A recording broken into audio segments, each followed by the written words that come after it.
Hi guys! Today magpapalit tayo ng string para sa ating acoustic na gitara. Ngayon, papakita ko sa inyo ano yung mga materials na gagamitin nyo, mga tools na gagamitin natin. Tsaka syempre yung mga spare parts like strings and etc. Okay, check mo. Ito. Okay guys, ito yung mga tools and materials na gagamitin natin to change string. Syempre, unang-una, ito yung ating winder. Meron din siya kasamang cutter. Shopee lang ito nabibili men. Tsaka sa Lazada. Wala akong cutter pero ginamit ko na lang pliers. Pwede rin siya pang-cut ng string. Syempre, dito mawawala. Ito yung lemon oil para sa ating mga fret. Syempre, ito yung headrest. Kung naghahanap din kayo nito guys, meron din ito sa Lazada at saka sa Shopee. Headrest para sa gitara natin. At syempre string. Lazada din na guys. And lastly, syempre cloth. Kailangan mo ng basaan o kaya cloth para naman punasan natin yung ating frets at saka yung guitar. So, yun lang. Let's go! Okay guys, umpisa na tayo. Alasin na natin itong old string. Ginamit ko na yung aking headrest ito. Pwede mo siyang horizontal and vertical. Pero this time wala tayong lamesang malaki. Kaya nasa floor ako. So, ito siya. Start na tayo. Cut na muna natin sila.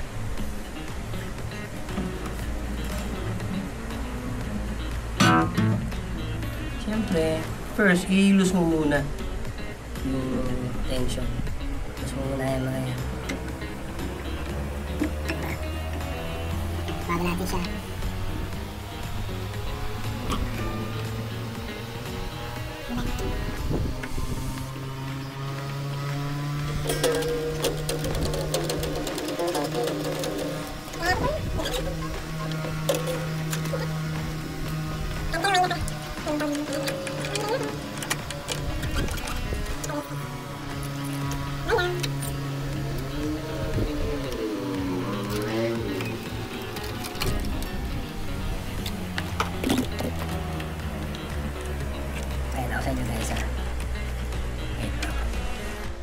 So, ito natin, nagdala natin.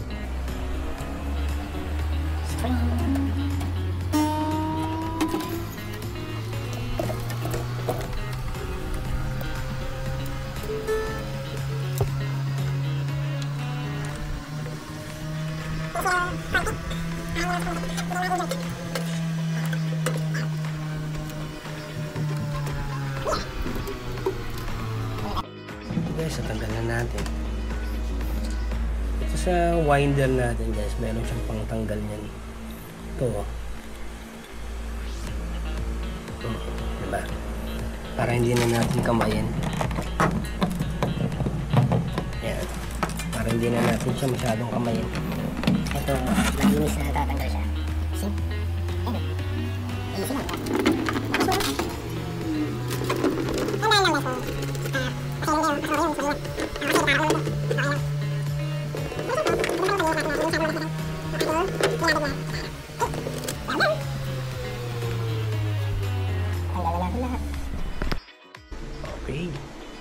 Okay, wala na siyang string. Ngayon naman, it's time to polish. Siyempre, gigitar polish natin yan. Polish natin yung fret. Hanggang doon. Para malinis. Pag nalagyan mo lang string. Okay.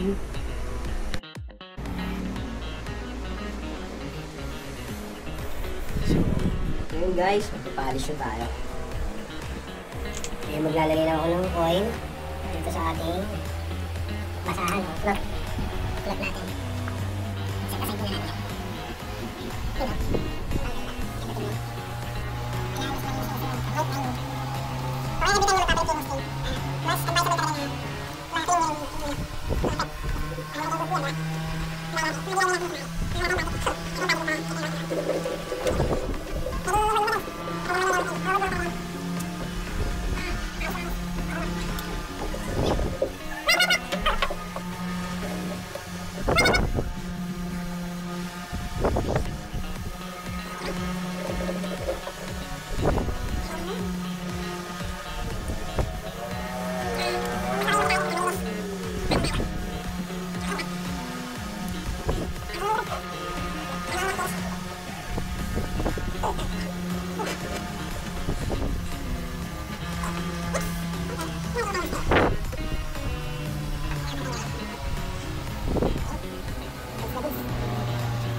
Okay guys, ito nga pala yung gamit ko, Elixir na 1152 yung size niya ng string.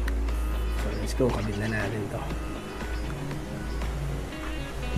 Okay, unahin ko na tong E string, yung pang 6 kabit.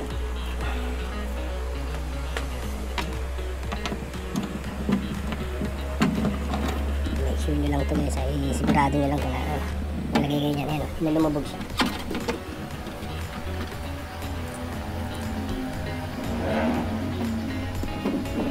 Try nyo rin na nakakapit siya. Try nyo i-pinch, i-push down. Okay. Alam nyo yung tension niya. Try nyo i-pitan sobra. Hold on. Next.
Okay, ito na ang ating 6 strings. So ganito guys, kailangan nyo nga lang sukatan to. So ang sukat is 1.5 nito. So parang isang ganito, then half. Pwede nyo na siya i-cut. Okay, so ayan no, ulitin ko no, 1.5, then cut na natin dito. So, ayun yun sa mga napanood ko na. Kaya ginagawa ko na rin. And I think, sakto naman talaga yan eh. Siyempre, pagkakabit guys, dapat nasa loob yung strings. At dapat pantay din to. Itong buong nut na to. Ako siya dyan. Oh, nalalaglag pa. Nga. Fix muna natin. Okay. Paloob guys, paloob. Yung lagay ng strings, paloob.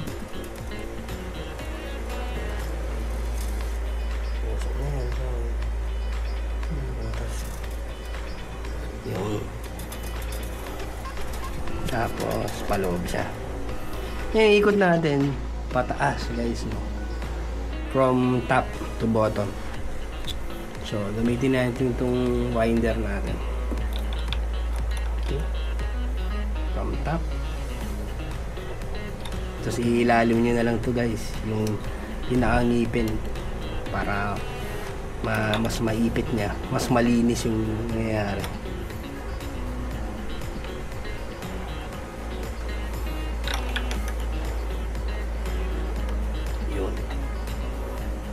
Yun lang. Wala pa tayong pambili guys nung medyo binabaril-baril na lang na ano eh, na winder eh. Make sure nyo rin guys na hindi siya yung uumbok. Keep in mind na dapat sakto din yung while hinihilan nyo siya o nalagyan nyo ng tension, dapat maganda pa rin yung paglagay ninyo o yung pagkabit nitong strings. Para sa inyo din yan, para maganda yung playing nyo time pag nagigitara kayo. Push down nyo lang guys para at least pantay, diba? Align, sabi nga, diba? Okay, tingnan natin ito. Hold down. Same procedure lang guys. Okay, ito naman yung sound nyo, diba? One, hop. Sige, isa. One and hop. Yung sukat guys. Ang second, one and hop. Kumain natin. And then, wind natin from top to bottom. Ayan, pakalaw din natin yung strings. Push down, no?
Okay.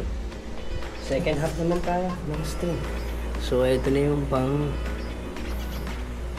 third string. Siyempre, ang third string natin, nilalagay siya dito sa dulo. Okay. Ang sukatan natin guys, again, ganito. Isang size nito, so 1. So, parang ganito siya. 1 and half.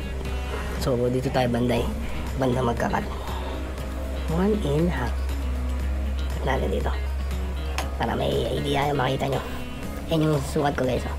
Kinamay ko na lang. Tensiometer na lang tayo guys. Okay. Yun.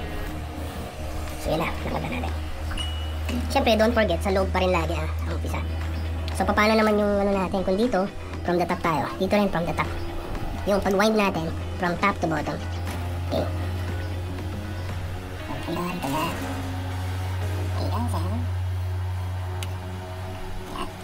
Balik natin konti. Diba ganon? Tapos dito naman tayo. From top to bottom. Okay. Start na tayo. Pwede mo lang pawalaan ng konting pihit para kumapit ulit. Yan. From top to bottom. Huwag kalilimutan. Kasi importante siya.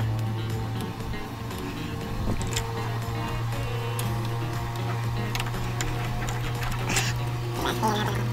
Sige, position na tayo. Push lang mo lang para makatulong tayo yung paglapat. Para malinis.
Tcharan! Medyo malinis ang pagkagawa. Okay, ito yung resulta ng pagkakabit ko. Kung mapapansin nyo guys, diba? Malinis naman siya. Wala siyang nakakatusok dito yung masakit.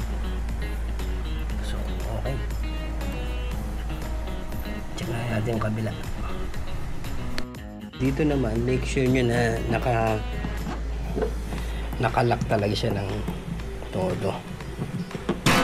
Tsaka yung tension. Kasi tulad niya, nahihila pa itong isa. Kailangan pa-check nyo isa-isa pa rin. Parang problemahin na natin yung pagtotono dun. So, yun lang.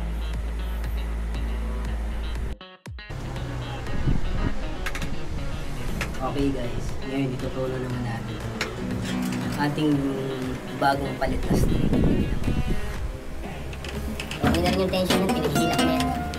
Okay na. Mas okay din guys, kung meron kayong pang-tono, kaya yung gitara niyo meron built-in na tuner. Ayos na ayos yun, pagka may built-in na tuner.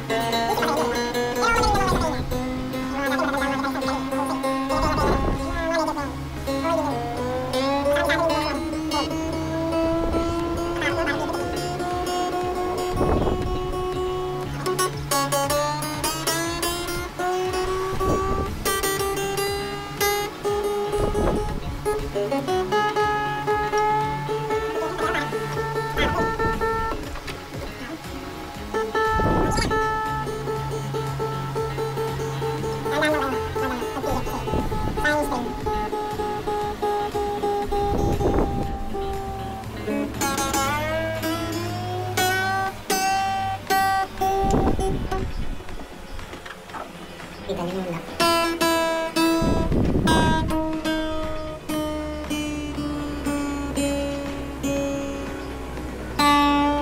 Last string na.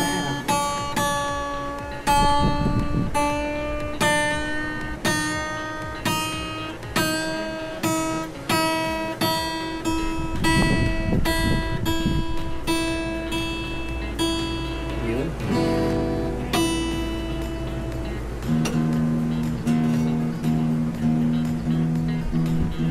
Tapos balikan nyo guys para sigurado. Pag bago kasi yung strings, medyo nag-lose pa yan eh.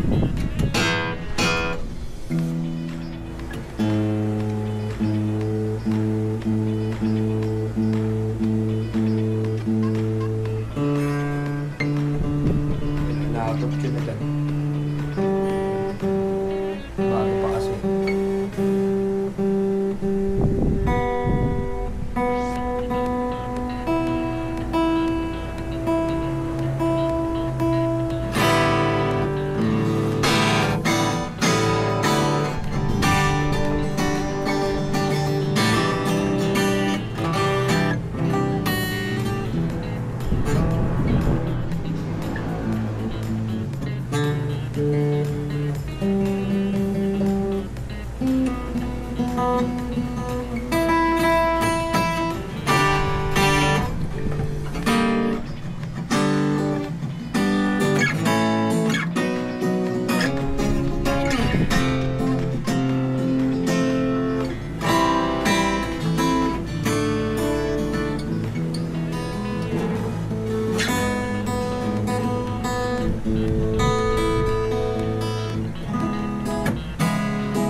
okay na.